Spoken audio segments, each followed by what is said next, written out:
Bom dia, sejam bem-vindos ao nosso 18º encontro de estudo do livro Por que o Amor é Importante. Muita gente acompanhando comigo pelo YouTube, muitos feedbacks por lá, muita gente começando a estudar aqui com a gente ao vivo no Instagram e indo lá no YouTube, colocando em dia as aulas anteriores. Gente, esse livro é demais, demais. Oi, sejam bem-vindas.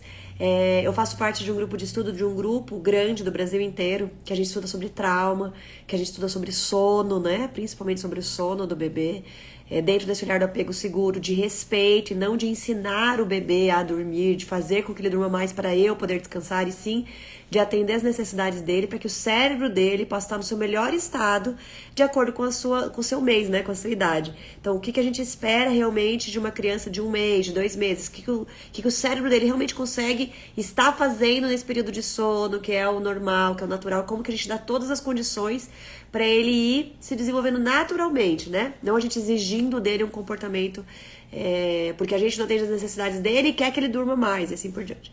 E aí, nesse grupo de estudo, a gente estava estudando, até semana passada acabou, o livro O Corpo Guarda as Marcas, e que é sobre trauma mesmo, um livro muito profundo, muito bom, dessa grossura, assim, muito legal. E aí nós vamos estudar agora um novo, que é... Ai, meu Deus, eu vou lembrar o nome agora, esqueci, isso fugiu da minha cabeça. Vamos começar a estudar semana que vem. E o terceiro livro que a gente vai estudar juntas no Brasil todo vai ser esse, ó, Porque o Amor é Importante, que a gente já tá estudando aqui. E tá todo mundo apaixonado pela ideia de estudar esse livro aqui. E a hora que eles falaram, ai, vai ser esse livro porque ele é muito bom, eu fiquei tão feliz que eu pensei, gente, estamos aí nos aprofundando num livro realmente referência, né, no mundo sobre desenvolvimento infantil, neurociência. Então, tô bem feliz que vocês estão aqui comigo também, acompanhando. Me contem quem tá conseguindo acompanhar. Agora que eu vi que eu não coloquei nenhum filtro, nada. Olha como muda! Meu Deus. A gente parece até que tá mais saudável. E aí, tudo bem, gente? Quem tá conseguindo acompanhar? Quem tá chegando aqui agora? Quem não sabe nem quem eu sou? Quem quer fazer alguma pergunta antes da gente começar? É tão gostoso ver tanta gente chegando. Eu vou fazer logo um post me apresentando melhor, para muita gente chegando aqui no meu Instagram. Muito gostoso. Pra variar, tô congestionada.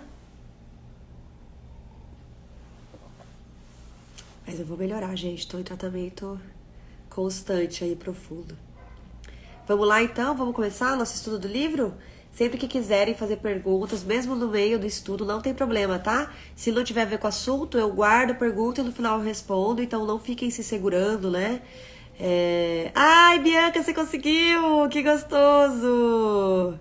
Bem feliz que você já conseguiu colocar tudo em dia. A Bianca começou depois a estudar com a gente, depois que a gente já tinha começado o livro, mas ela lá no YouTube, não sei se foi no YouTube ou no Instagram, acho que no YouTube, né, Bianca? Conseguiu colocar em dia aqui o livro.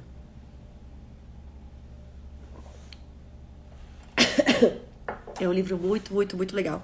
Queria ter tido acesso a ele, mas as coisas acontecem, cada coisa no seu tempo, né?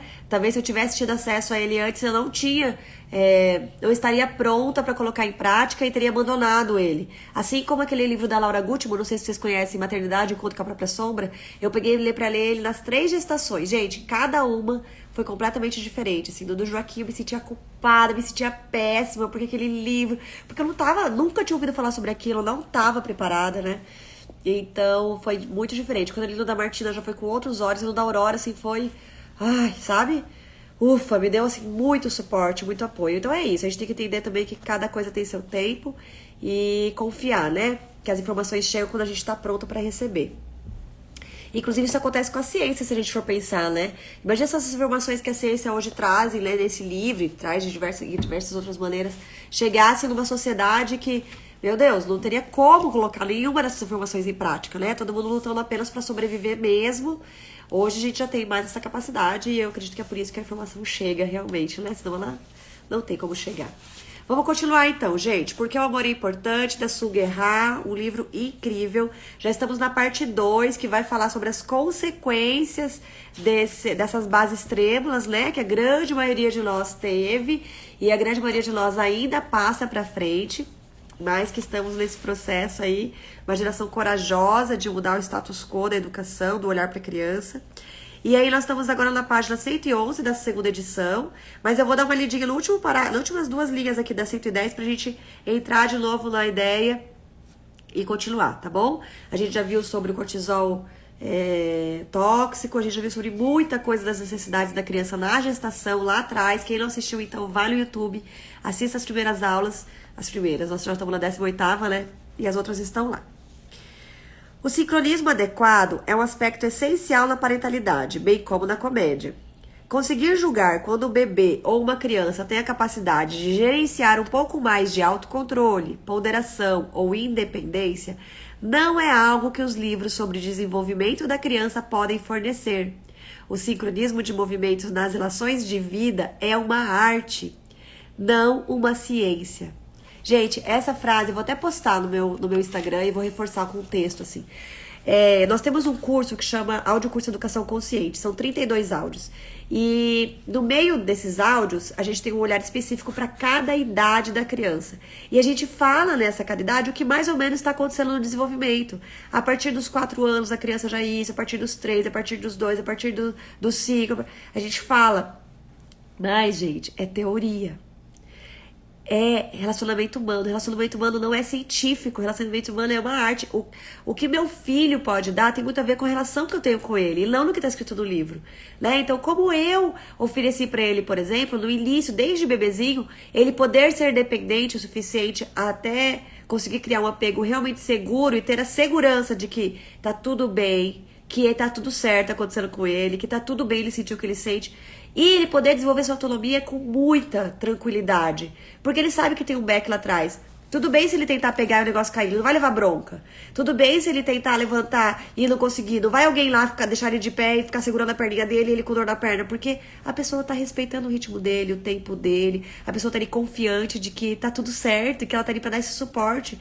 Pra ensiná-lo o que fazer quando as coisas acontecem. Não pra brigar, cobrar, exigir. Fica longe que você tem que aprender a ficar longe. Mas peraí, eu ainda tô muito inseguro. Não, mas você tem que ficar longe sim. Fica com a sua insegurança aí. Tudo isso interfere no que cada criança vai responder e vai poder entregar em cada fase de desenvolvimento.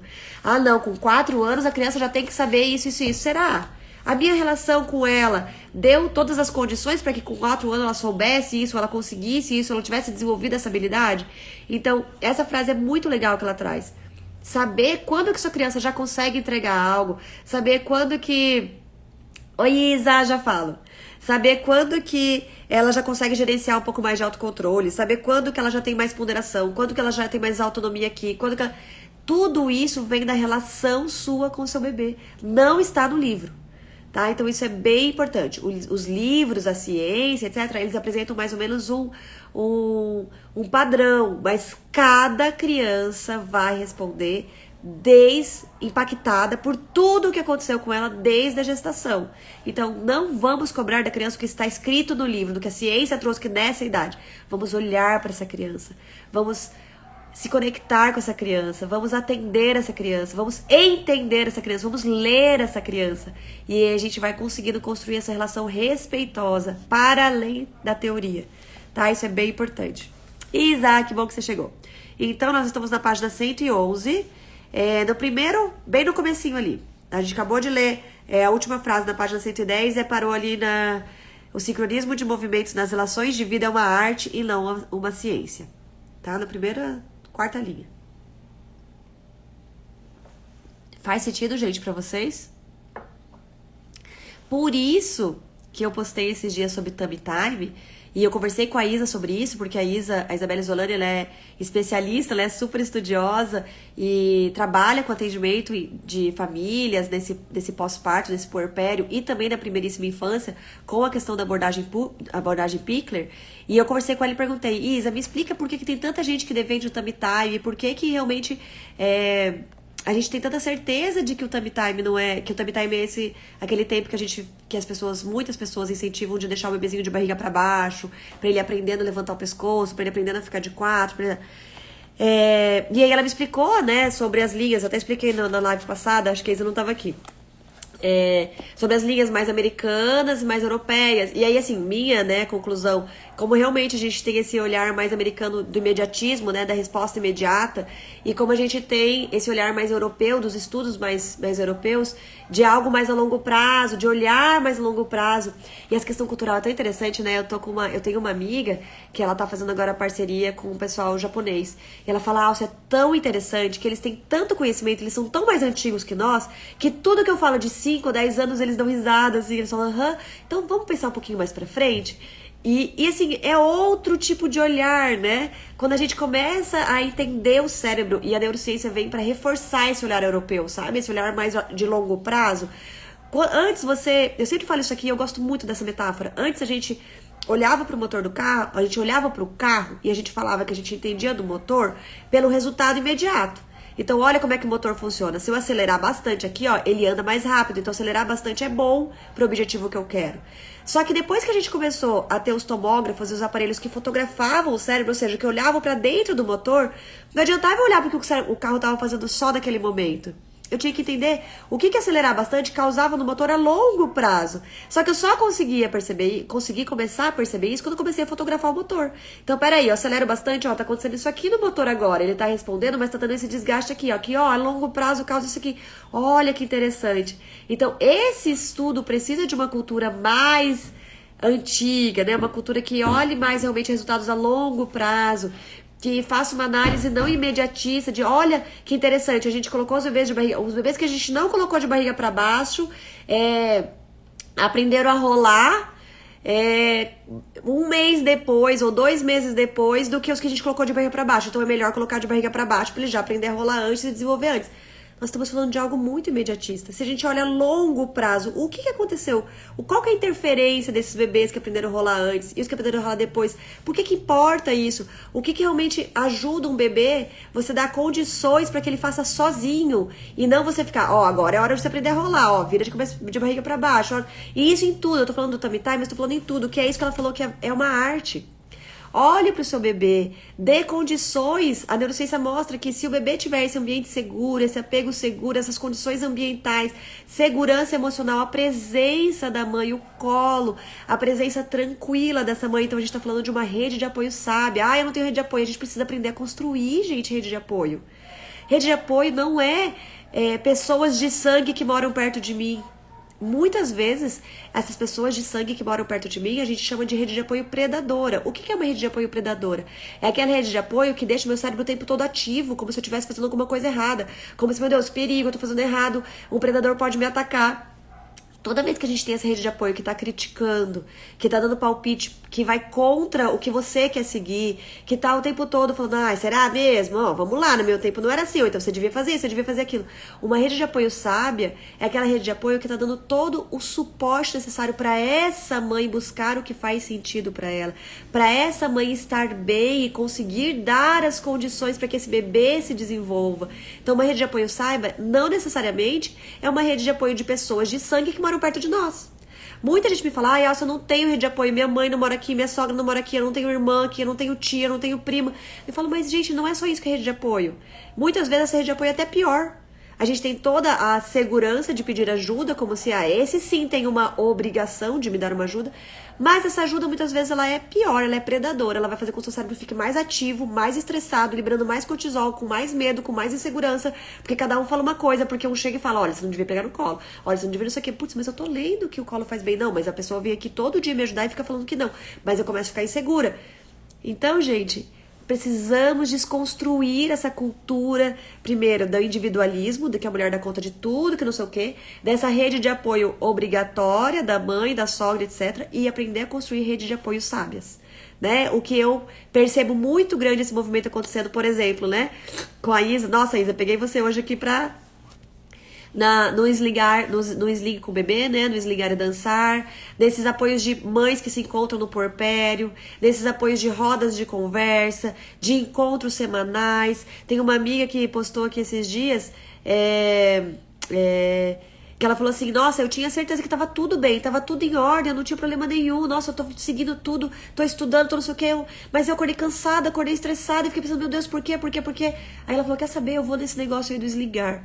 E ela voltou de lá falando, gente, não é uma questão de ser fraco e precisar de apoio, como me fez bem, não interessa se eu estudo um monte, se eu tô fazendo terapia, se tô fazendo isso.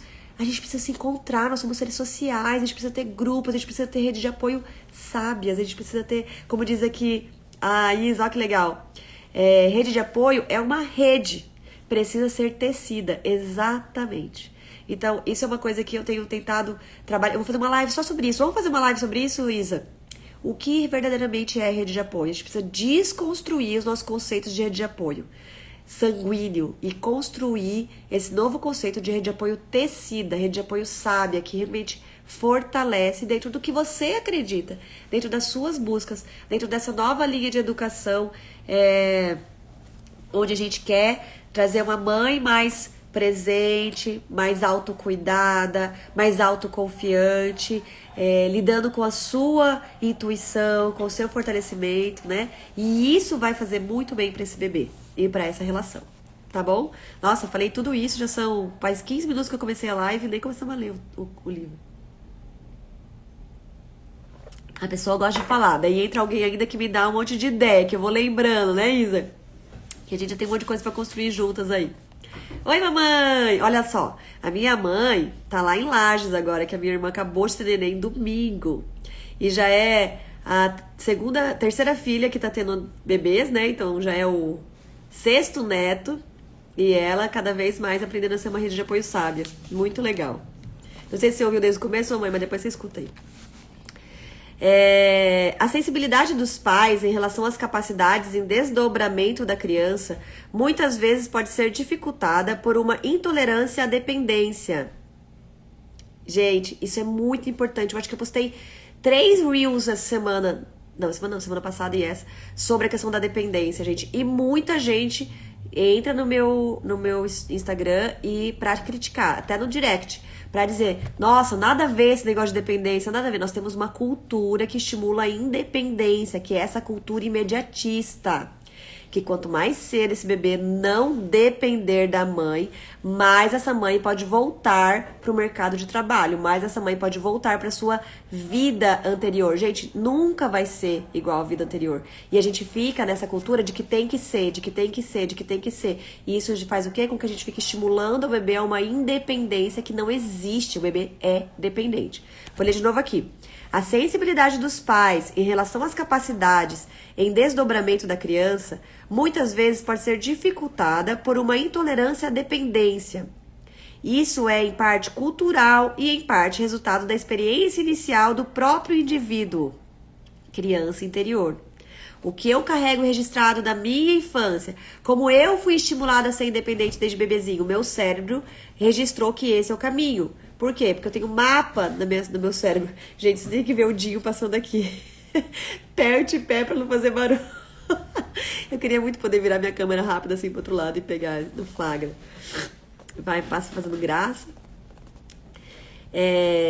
A dependência pode evocar reações fortes. Frequentemente é considerada com nojo e repulsa, não como uma parte deliciosa, mas fugaz da experiência. Pode até ser que a dependência tenha uma atração magnética e os adultos sintam medo de serem seduzidos por ela, ou é apenas intolerável dar a alguém o que você está furioso por não ter obtido. Olha que forte isso! Como Ian Suti coloca, certamente não permitiremos a outras pessoas as indulgências que fomos forçados a renunciar. Vou ler de novo, gente, porque essa parte é muito importante. A cultura da independência é altamente prejudicial para o desenvolvimento saudável em toda a potência cerebral de um ser humano. O ser humano nasce dependente e ele precisa viver a dependência em tudo que ele puder. para poder desenvolver a sua independência, sua autonomia, na verdade, com a maior qualidade possível. Então vamos ler o que ele diz aqui. A sensibilidade em relação às capacidades e desdobramento da criança muitas vezes pode ser dificultada por uma intolerância à dependência. Isso é, em parte, cultural e, em parte, resultado da experiência inicial do próprio indivíduo. A dependência pode evocar reações fortes. Frequentemente é considerada com nojo e repulsa, não como uma parte deliciosa, mas fugaz, da experiência. Pode até ser que a dependência tenha uma atração magnética e os adultos sintam medo de serem seduzidos por ela. Ou é apenas intolerável dar a alguém o que você está furioso por não ter obtido. Como Ian Suti coloca, certamente não permitiremos a outras pessoas as indulgências que fomos forçados a renunciar. No nosso cérebro, não faz sentido a gente deixar o nosso bebê ser dependente, porque nós fomos forçados, fomos estimulados e muitas vezes, na verdade, a grande maioria das vezes, forçados a uma independência precoce como sendo certo. A gente tem isso registrado. Nossa, com 3 meses eu já dormia. Não, eu nasci e já fui direto pro meu berço. Desde pequenininho eu já aprendi a ficar sozinho no meu berço. Eu sou muito independente. Como isso sendo o certo. E hoje a ciência já mostra que quanto mais um bebê puder viver a sua dependência com qualidade, mais ele desenvolve uma autonomia verdadeira e uma independência saudável no que é possível, porque todos nós somos interdependentes, nós somos seres sociais. A gente vai sempre interdepender um do outro, tá? Mas é uma independência saudável e uma dependência saudável, porque é a hora de ser dependente. Eu acho muito legal isso que ele fala, que a dependência talvez tenha uma atração magnética. Gente, de verdade, eu lembro quando o Joaquim, que foi meu primeiro filho, ele tá com 7 anos agora, né? Eu adorava dormir com ele comigo, adorava. E eu ficava sofrendo com aquilo, que eu pensava, meu Deus do céu, o Joaquim dormindo comigo não pode, a gente tem que ensinar ele a dormir sozinho desde cedo. Meu Deus, como assim? E eu amava ele dormir comigo, aquilo me fazia bem, mas não podia me fazer bem, aquilo, meu Deus, onde já se viu? Sabe? A gente começa a lutar contra o que nos faz bem. Por quê? Porque a cultura diz que não é assim. Não é sobre fazer bem, é sobre a importância de ser independente. E a crença, porque não tinha nada que comprovava a crença de que é fazendo o bebê independente desde cedo que ele se torna independente como adulto. E é uma crença, gente, porque a grande maioria de nós não sabe o que é ser independente. Nós estamos sempre dependendo do outro para se sentir bem, dependendo do outro para saber se a gente está fazendo certo ou errado, dependendo dos aplausos, dos elogios para saber se faz sentido o nosso trabalho, do que a gente acredita, dependendo das pessoas aplaudirem os nossos filhos no dia a dia para saber se a gente está educando bem, porque não é o que eu acredito sobre educação, é o que as pessoas aplaudem. Então, a gente cresceu, na verdade, adultos altamente dependentes, com uma autoestima baixíssima. Pra mim, não sei o que eu valho e o que eu não valho. Eu tô o tempo todo dependendo do que os outros dizem que eu valho ou deixo de valer. Os meus valores pessoais, inclusive, só fazem sentido se mais pessoas também têm esses valores, senão tem alguma coisa errada. Então, é muito interessante, que é tudo um achismo, porque a gente entende agora que a gente vai entendendo cada vez mais o que é realmente essa independência, né? E antes era um achismo. Se eu tenho uma criança que faz tudo sozinha, sem os pais, então é porque ele é independente. A gente já sabe que não é assim. Vamos lá. Muitas vezes os pais estão com tanta pressa de que seu filho se torne independente que eles expõem seus bebês a longos períodos de espera por alimentos ou conforto ou longas ausências da mãe, a fim de alcançar esse objetivo. Os avós, com muita frequência, reforçam a mensagem de que você deve estragar o seu bebê dando tudo, de que você não deve estragar o seu bebê dando tudo pra ele. Infelizmente, deixar o bebê chorando ou se virando sozinho por mais do que um período muito curto, normalmente tem um efeito inverso. Mina a confiança do bebê em seus pais e no mundo, deixando-o mais dependente, não menos. Gente, me congestionou aqui. Eu vou tirar o microfone que eu vou só o nariz, peraí.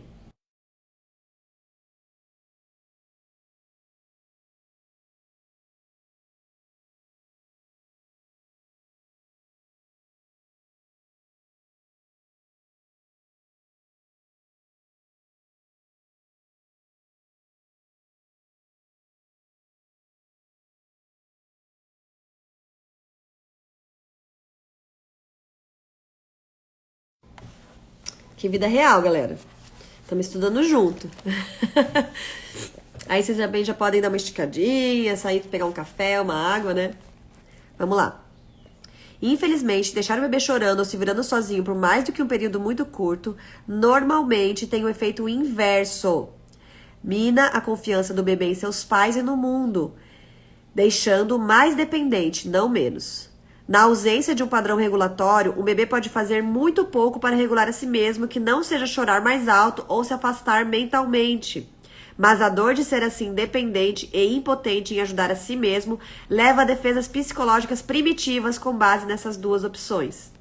Chorar muito ou se afastar mentalmente da situação. Telas, por exemplo, né? Ah, não, só colocar um desenho que ele já para. Desliga o bebê dele mesmo e da situação. A maior parte dos caminhos dos adultos que discutirei são versões mais elaboradas dessas respostas primitivas. A dúbia natureza do sistema defensivo parece ser construída em nosso programa genético, lutar ou fugir. Chorar alto ou se afastar. Exagerar ou minimizar os sentimentos. Ser hiperexcitado ou suprimir a excitação. Essas duas estratégias básicas também apoiam os estilos inseguros de apego, o apego de esquiva ou o apego resistente. Independentemente do modo como o indivíduo se vira para encontrar uma solução, essas estratégias podem ser utilizadas de modo consistente ou inconsistente, ele não terá dominado o processo básico de autorregulação e continuará propenso a ser demasiadamente ou pouco exigente com os outros. Nossa, tem gente que é super exigente, meu Deus, ele é muito exigente com ele mesmo e com os outros. Nossa, parece que ele não liga pra nada, parece que é tudo, não tem sentimentos. É tão interessante que durante um tempo, as pessoas falavam que eu era coração peludo. Que eu via as coisas acontecerem. Tá, tudo bem, fazer o quê? Até na excitação, não é só na tristeza. Então assim, a minha tristeza é, corre uma lágrima. Minha raiva é tudo contido. Minha alegria, sabe?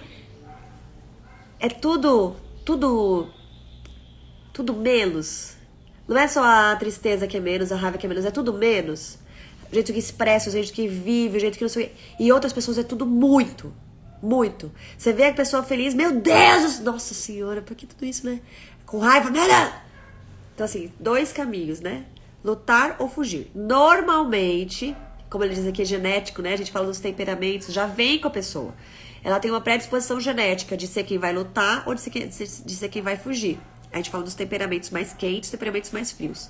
E a gente vai para esses dois caminhos extremos quando a gente não tem alguém que vai ensinando a gente a lidar com isso, se autorregulando, que vem desse lugar de autoestima, de que o que eu sinto é sim importante e merece ser visto. Eu mereço um cuidado. A falta de autocuidado, por exemplo. Eu nunca fui cuidada, então eu nunca entendi que eu preciso ser cuidada, que mereço ser cuidada. Então eu cresço acreditando que eu preciso cuidar dos outros. Por quê? Porque eu cresci abrindo mão de mim pra cuidar da minha mãe. Eu cresci sem poder falar da minha raiva, não olhando pra minha raiva, porque senão eu incomodo a minha mãe. Eu cresci não podendo olhar pra minha tristeza, porque senão minha mãe fica brava comigo porque eu tô triste por coisa boba. Eu cresci aprendendo que eu não posso olhar pra minha vontade porque não é hora e porque não é pra fazer aquilo. Não posso ter vontade de fazer as coisas, eu tenho que fazer o que tem que ser feito. Eu não posso querer uma coisa que não é apropriada. Eu não posso querer experimentar uma coisa que não é pra mim. Não posso nem falar que eu quero, não é que eu não posso experimentar, eu não posso querer. Né? Então eu aprendi a calar tudo que eu sinto, vontade, emoções, etc., para atender uma expectativa da minha mãe, do meu pai, para conseguir se sentir amado, aplaudido, elogiado pelos meus pais. Então eu aprendi o quê? Que o cuidar de mim não é importante. Baixo autocuidado. A grande maioria das mães e dos pais não sabem se autocuidar. Ou jogam pra cima do bebê a responsabilidade dele estar bem, ou não se cuidam e falam, não tenho tempo. Se o cérebro entendesse como prioridade, a gente arranja tempo. Por que a gente arranja tempo pra trabalhar? Por que a gente coloca o trabalho na frente do autocuidado? Ah, é porque a gente precisa de dinheiro. Não é verdade, não é sobre isso. Se a gente tivesse o autocuidado como base, por exemplo, de fazer um bom trabalho, porque a gente entende que é importante sim se autocuidar, a gente daria um jeito, nós somos adultos fazem as coisas acontecerem. Né? A gente tem tempo pra ficar, por exemplo, no Instagram? Não tem? Pra ficar ali dando uma olhadinha? Porque naquele tempinho a gente não tá se autocuidando, né? Então é muito interessante perceber isso. E eu amei essa introdução dessa segunda parte, gente. Amei. E eu quero muito fazer um post, um texto, uma live só sobre isso, porque achei demais o jeito que ela coloca aqui, sobre a dependência, né? Oiê! A minha irmã que teve neném acabou de entrar. Ai, ele é tão lindo. Então vamos lá. Vamos continuar? São 10 horas. Então vamos lá. 5. Capítulo 5. Tentando não sentir as ligações entre a regulação emocional inicial e o sistema imunológico. Gente, muita gente vai se identificar aqui nesse capítulo. Eu me identifiquei muito nesse capítulo, tá? Ó, tudo riscado aqui, ó. Eu dei um nome, né, pra mim mesmo e tal. Eu me identifiquei muito. Inclusive, eu trouxe outro marcador aqui hoje, que é engraçado. Toda vez que eu leio de novo, eu marco outras partes. Eu penso, nossa, por que eu marquei essa anterior, né? Porque tem tudo a ver com que momento que a gente está. O que agora eu consigo compreender ou não. O que fazia sentido pra mim da primeira vez que eu li. Aonde tava a minha dor, né? O que eu tava conversando comigo mesmo. Então vamos lá, capítulo 5, gente. Tentando não sentir as ligações entre a regulação emocional inicial, ou seja, como que eu aprendi a regular a minha emoção inicialmente, e o sistema imunológico. As reações de evitação tendem a se disseminar. Podem chegar a um ponto em que o indivíduo não só endureceu diante do apelo e do sofrimento dos outros, mas, na verdade, teme que apelem para sua simpatia e pode, por exemplo, ocultar uma doença por medo de fazerem escândalo ou cena. Esconder sentimentos. Em culturas ocidentais, a postura de afastar-se e não querer incomodar é mais comum. Os ingleses são famosos por não demonstrarem suas emoções em público. Os norte-americanos também se dedicam à independência o mais precocemente possível. Lembra que eu falei do tummy time? Ainda que por formas mais extrovertidas e amigáveis de autossuficiência. Esse estilo de não querer incomodar ou evitação é bem sucedido em esconder as necessidades do bebê dos pais que parecem não querer lidar com elas.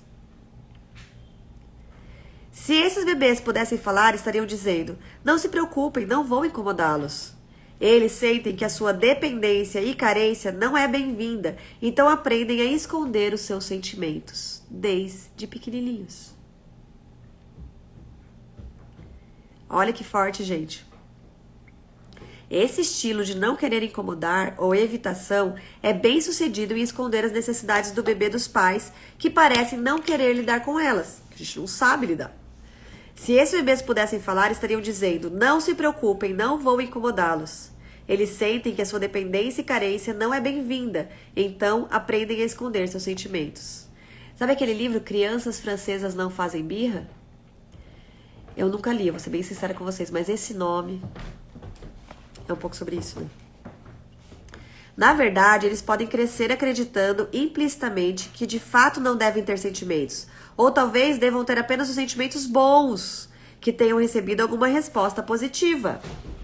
Estando carentes do tipo de maternidade contingentemente responsiva, que aceita toda a gama de sentimentos do bebê, eles aprendem a suprimir muitos sentimentos.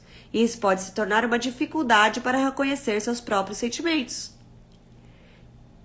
Quem aqui consegue falar algo diferente de não chora, não chora? A gente acha que acolher os nossos filhos, acalmar os nossos filhos é pedir para eles não chorarem. E é difícil a gente conseguir falar uma coisa diferente disso, quando tem um bebê chorando. Né? Alguém aqui consegue falar: isso, filho, chora, chora. Você deve estar com alguma coisa que a mamãe ainda não está entendendo. Que bom que você está chorando, que bom que você está demonstrando. A mamãe vai entender. A mamãe está se esforçando aqui, a gente vai se conectar, eu vou entender. Continue se comunicando comigo. É importante que você comunique sempre, que você olhe para o que está acontecendo dentro de você. Que bom que você está se comunicando. Olha a diferença, gente. Mesmo a gente querendo acolher os nossos filhos, querendo dar inteligência emocional, querendo olhar, querendo estar aberto, a gente fala: não chora. Não chora, né? Não demonstre. Olha que interessante. E isso pode se tornar uma dificuldade para reconhecer seus próprios sentimentos, claro. Afinal, se os pais da criança não estão interessados nela, como a criança pode se interessar por eles? Se os pais não identificaram nem nomearam os sentimentos da criança, como ela pode identificar seus próprios sentimentos e refletir sobre eles? Esses sentimentos permanecerão como vagas sensações físicas de prazer ou desprazer, que são indiferenciadas e não bem mapeadas no cérebro superior. Como que é a sua raiva? Ai, sei lá. O que você sente nessa situação? Ah, sei lá, me sinto mal. Tá, mas o que você sente exatamente? É frustração? Fisicamente você sente um calor que vem daqui, a barriga esfria, a garganta dói, o pescoço enrijece? Você sente uma tristeza, uma frustração, uma angústia? O que é que você está sentindo? É frio? É medo? É insegurança? Ah, me sinto mal. Ah, não, tô me sentindo mal aqui, não quero, sai. Nem olha, o que será que despertou aquele sentimento? Não, a gente não pode olhar. Nossa, me deu uma raiva, tudo a gente fala, me deu uma raiva, me deu uma raiva. Será que é raiva mesmo? Será que a gente nomeia tudo como raiva e não entende o que aquilo tá me dizendo, né? A raiva pode ter sido a emoção inicial de alguma comunicação. Sempre é uma comunicação de alguma coisa, mas a gente não olha. Porque a gente não foi ensinado a olhar, né? A gente não tem vocabulário, a gente não tem autoconhecimento para isso. As pessoas que crescem dessa maneira, às vezes são chamadas de alexitímicas. Eu até anotei aqui bem grandão, ó. Alexitímicas. Achei o máximo a minha palavra. Isto é, não aprenderam a colocar os sentimentos em palavras. Elas muitas vezes desconhecem o que estão sentindo. Precisamos ir além do Divertidamente. Exatamente isso. O Divertidamente é um filme lindo e maravilhoso. Inicial, né? Inicial. As pessoas que crescem dessa maneira, às vezes são chamadas de alexitímicas, isto é, não aprenderam a colocar os sentimentos em palavras. Elas muitas vezes desconhecem o que estão sentindo. Embora tenham sentimentos como todos os outros, os ignoram de modo muito semelhante a como seus cuidadores ignoram os seus. Os sentimentos não se tornam diferenciados sutilmente na mente, nem são tratados como informações úteis sobre o estado do organismo. Nossas emoções, nossos sentimentos são informações úteis sobre o estado do nosso organismo, de como a gente está funcionando, do que está acontecendo entre nós. Vou ler de novo essa frase, hein? Os sentimentos não se tornam diferenciados sutilmente na mente, nem são tratados como informações úteis sobre o estado do organismo. Isa, eu não tenho o Grok, mas eu já joguei o Grok, acho super legal. O Grok, gente, é um jogo das emoções, né, Isa? Emoções e sentimentos, né?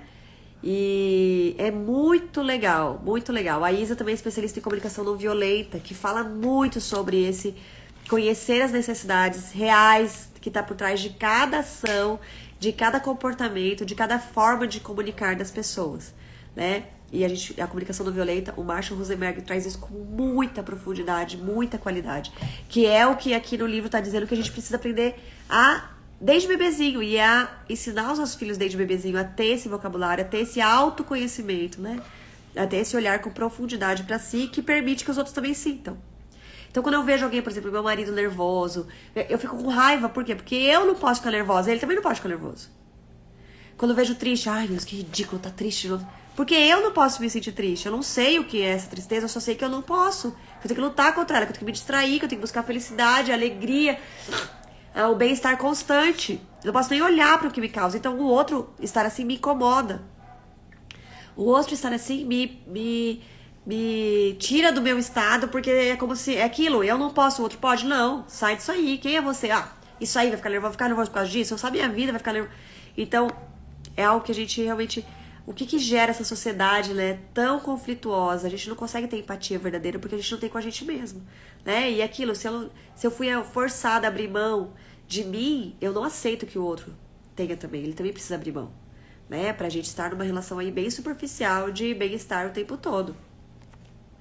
Essas pessoas não aprenderam a mentalizar, como o ilustre pesquisador britânico Peter Fonagy colocou. Trata-se de um conceito importante que abrange toda uma gama de capacidades, incluindo a empatia, a consciência emocional e a expressão emocional. Sua principal característica é a capacidade subjacente de entender quais emoções motivam o comportamento humano. Olha que legal. Eu fui fazer uma roda de conversa esse final de semana, e aí eu comecei com a gente trocando nome, idade, com quem que eu moro e o que é o meu principal gatilho da raiva hoje, no meu dia a dia. E teve algumas pessoas que disseram, mas raiva mesmo eu não sinto. Raiva não, eu acho errado, a gente não deve sentir raiva. Mesmo a gente tendo feito todo um conceito sobre a raiva, abrimos a nossa conversa falando sobre a raiva, a gente ainda é muito forte dentro de nós, que a gente não pode sentir, que a gente não pode olhar pra isso, né? E aí aqui ele fala de novo, né? As pessoas, não, ele trata-se de um conceito importante que abrange toda uma gama de capacidades, incluindo a empatia, a consciência emocional e a expressão emocional. Sua principal característica é a capacidade subjacente de entender quais emoções motivam o comportamento humano. As pessoas alexitímicas, no entanto, subestimam a importância da emoção e tendem a subutilizar as partes do cérebro que estão ativas ao mentalizar, especialmente o córtex pré-frontal medial. Tem aqui a citação dos pesquisadores sobre isso. Alguns podem se tornar tipos pragmáticos, que estão focados no mundo externo e tentam não se debruçar sobre estados internos, sejam deles próprios ou alheios. Vocês conhecem alguém assim, gente? Não existe mundo interno. Onde é esse... ficar olhando pra dentro. Ai, que absurdo. Que absurdo ficar olhando pra dentro de si. Ai, que ridículo. Mundo interno. O que tá acontecendo aí dentro? O que tá acontecendo aí dentro? Olha o que tá acontecendo aqui fora. Olha os resultados que eu tô dando. Olha meu trabalho. Olha meu status aqui na sociedade. Olha os aplausos que eu recebo. Ou olha as críticas que eu tô recebendo. É aqui fora que importa. Alguns podem se tornar tipos pragmáticos que estão focados no mundo externo e tentam não se debruçar sobre estados internos, sejam deles próprios ou alheios. Muitas vezes se dão muito bem e atuam maravilhosamente na área do trabalho escolhida. Porém, podem também ser pais dedicados, que cuidam bem de seus filhos e os incentivam a batalhar pelo que querem, sem perceber de forma sutil os estados interiores de seus filhos. Nossa, e como é que é ele? Nossa, ele é estudioso, super obediente, ajuda em casa. Nossa, ele é ótimo, não briga com as pessoas, sabe dividir os brinquedos. Maravilhoso. A gente tá olhando o comportamento exterior. Como que ele é dentro? O que mora dentro dessa criança? Eu nem sei que existe lá dentro, porque eu não sei que existe dentro de mim. Eu tô o tempo todo olhando pra fora, resultados. Lá fora, lá fora, lá fora, lá fora. No entanto, muitas vezes dependem muito da presença de um parceiro. Alguém precisa estar lá. Não esperam que as relações íntimas sejam um lugar em que as suas subjetividades são mutuamente exploradas, mas são muito dependentes da presença de um objeto seguro para regulação de base. Quando esse objeto está ameaçado, talvez o parceiro deixe ou morra, há uma perturbação emocional que eles não sabem como gerenciar. E isso tanto numa relação amorosa, por exemplo, quanto numa relação de trabalho.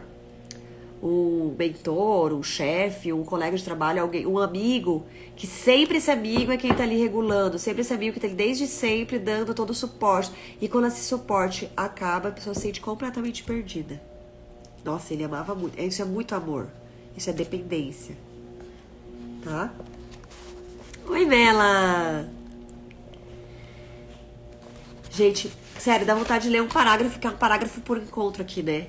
É muito lindo e muito forte tudo isso, gente. Não sei se vocês aí, alguém se identifica, conhece alguém próximo, né? Vou ler mais um pouquinho, tá? Que ainda faltam aí uns 15 minutinhos. Ou vocês querem fazer algum comentário, alguma pergunta? O que vocês acham?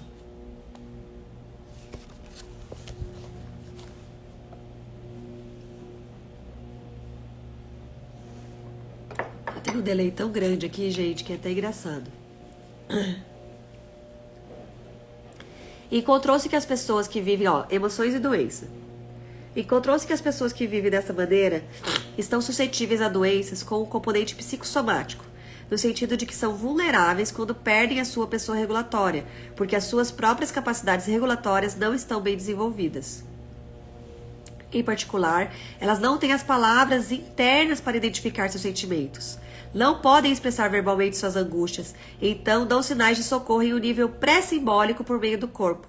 Não conseguem encontrar as palavras que poderiam ser usadas para interagir com os outros, para acalmar e lidar com a sua excitação. Especialmente quando essas pessoas experimentam uma separação ou um falecimento, seus sistemas corporais, incluindo o sistema imunológico, podem não funcionar bem.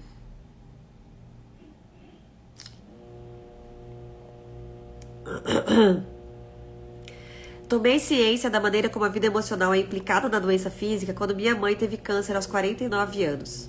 Na época, ela era uma mulher em seu auge, uma personalidade carismática, forte, cuja beleza foi suavizando de um nível de estrela de cinema. Grace Kelly sem a frieza.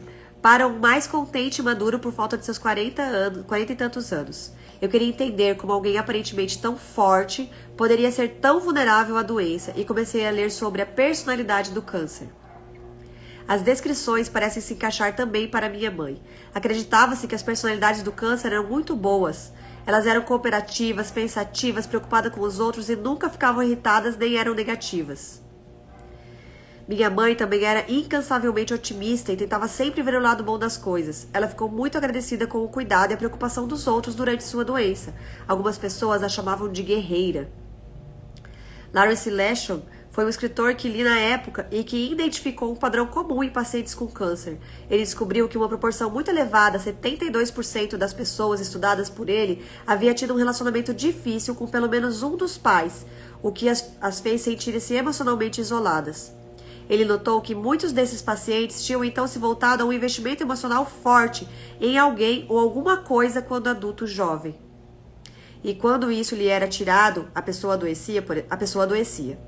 Esse padrão foi encontrado em apenas 10% de seu grupo de controle. Minha mãe também se enquadrava nesse padrão.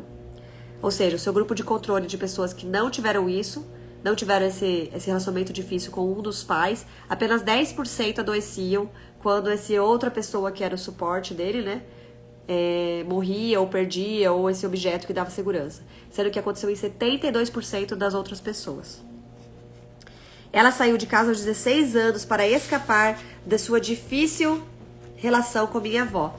Casou-se muito jovem e após quase 30 anos de casamento foi deixada por meu pai. Alguns anos mais tarde, sua doença foi diagnosticada. Na época eu me perguntava, mas como os sentimentos poderiam matá-la? Eu podia entender como o exercício físico e a alimentação eram vitais para um corpo saudável, mas a minha mãe era uma mulher ativa que jogava tênis, cantava e mantinha sua estrutura na meia-idade por meio da atenção à dieta. Ela não parecia uma candidata à doença. No entanto, obviamente, doenças fatais poderiam atacar a boa forma física. O que havia minado seu sistema imunológico? A inflamação e o sistema imunológico. Os pesquisadores começaram a sugerir que o sistema imunológico estava ligado às emoções. As pessoas que não expressavam raiva nem sentimentos negativos eram particularmente vulneráveis. Lídia Temoshok, por exemplo, descobriu que quanto mais um paciente com câncer era capaz de expressar sua raiva e respostas negativas, mais linfócitos ele tinha nos locais do câncer para enfrentar o tumor. Gente, olha isso, gente. E a gente fala para os nossos filhos não bater, não gritar, não bater o pé no chão, não espernear, não socar nada, não expressem suas emoções, não expressem suas raivas. Uma explicação para isso foi de que, quando a raiva é expressa, o sistema nervoso simpático é despertado, um processo que apoia a produção de linfócitos e estimula as respostas imunológicas a curto prazo. No entanto, quando a raiva ou o sofrimento não são expressos ou tratados de maneira construtiva, o estresse pode se tornar crônico e os hormônios do estresse, cortisol, pode permanecer no sistema. Como vimos, isso pode acabar com uma infrarregulação dos níveis de cortisol. A gente viu isso no capítulo anterior. A resultante resposta ao estresse hipoativo ou lenta não pode, então, fazer o seu trabalho normal de desligar a resposta inflamatória do organismo.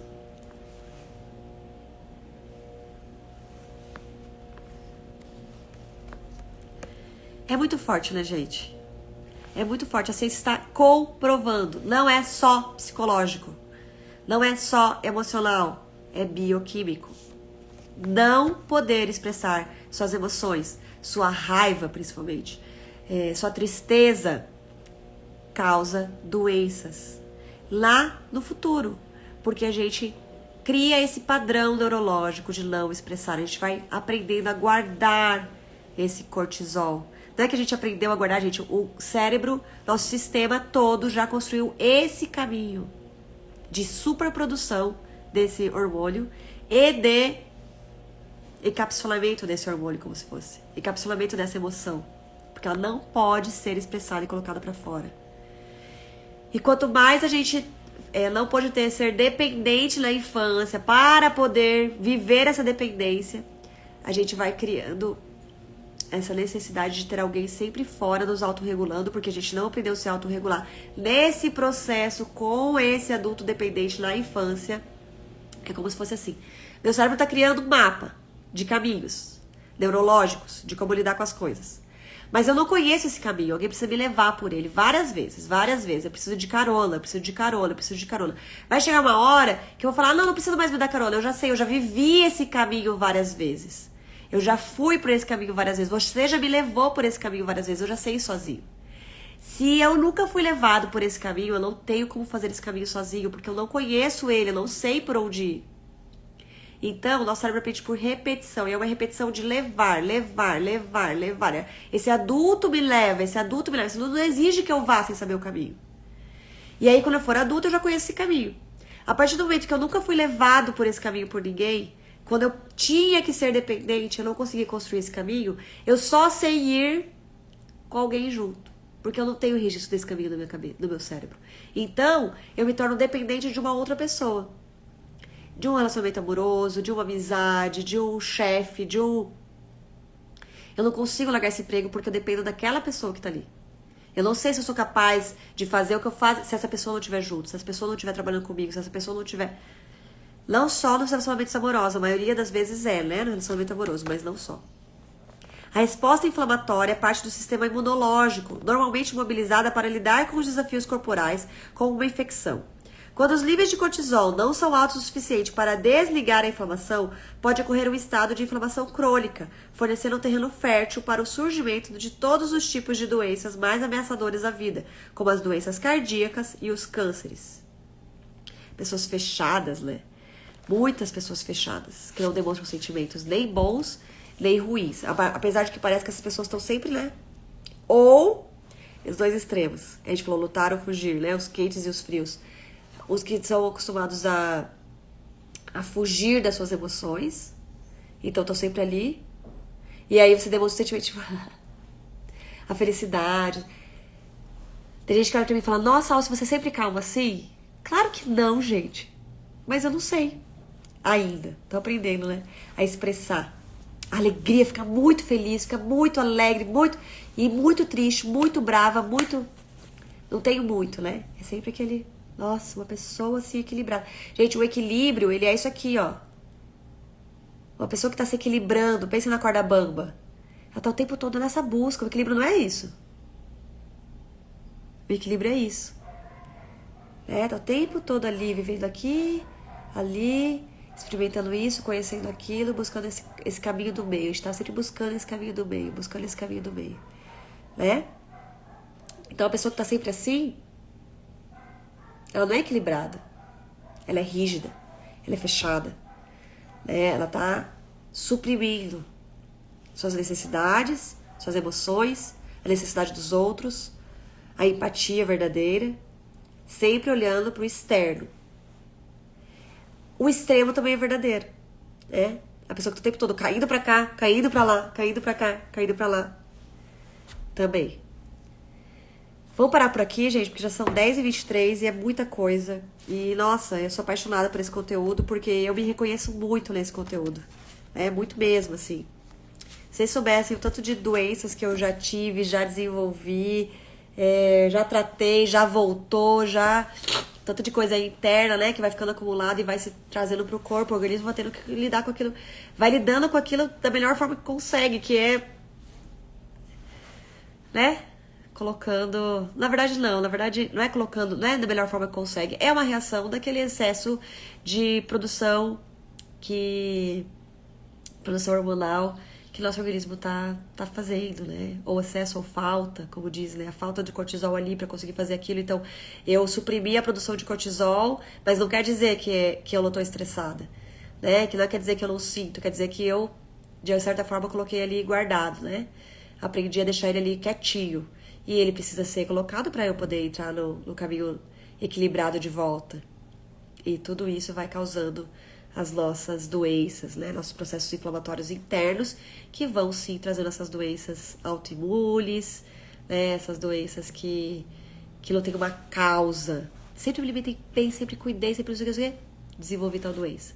Lógico que já estava ali nos nossos genes, mas ativar ou não esse gene tem a ver com o nosso estado, com a nossa vivência, com a vida que a gente teve, tanto alimentar, quanto física, né, de exercício físico, etc., quanto emocional, né, como eu aprendi a lidar com as emoções, a olhar para as minhas emoções, a saber colocá-las para fora de uma forma saudável, a usar essas emoções para o que ela precisa, por que ela veio, o medo, o que o medo veio me avisar, o que a raiva veio me avisar, o que a tristeza tá me dizendo, o que a alegria tá me dizendo, o que a felicidade, né? Então são as emoções que vão se transformando em sentimentos que a gente precisa aprender a olhar para eles, né? E a lê-los e a lidar e assim por diante. Tudo bem? Ai, que bom que você conseguiu entrar um pouquinho ela. Esse livro aqui é muito, muito, muito, muito legal. Gente, então vamos parar por aqui. As outras aulas estão lá no YouTube. Ainda falta, acho que a última que eu não subi ainda. Vou ver se eu subo agora à tarde. E aí, quem ainda não conseguiu ver as aulas anteriores, vão assistindo lá. E vamos compartilhando, vamos trocando. Tá bom? Fico à disposição, convidem outras mães para participar com a gente, mandem essa live, mandem os reels que eu faço, que às vezes os reels chegam mais rápido na pessoa, né, porque é curtinho, a live ela não vai conseguir assistir, ela vai deixando para depois. Convidem, quanto mais mães, quanto mais pais, quanto mais avós, quanto mais avós. Oi, Grazi! A Grazi já fez o curso com a gente, tá sempre aqui nas trocas também. Mas a gente vai ter ó, quando a gente não consigo falar mundo, vai falar mundo. Mas a gente vai ter um mundo mais saudável, né? Para os nossos filhos viverem, para nós também. Beijo, gente. Até mais.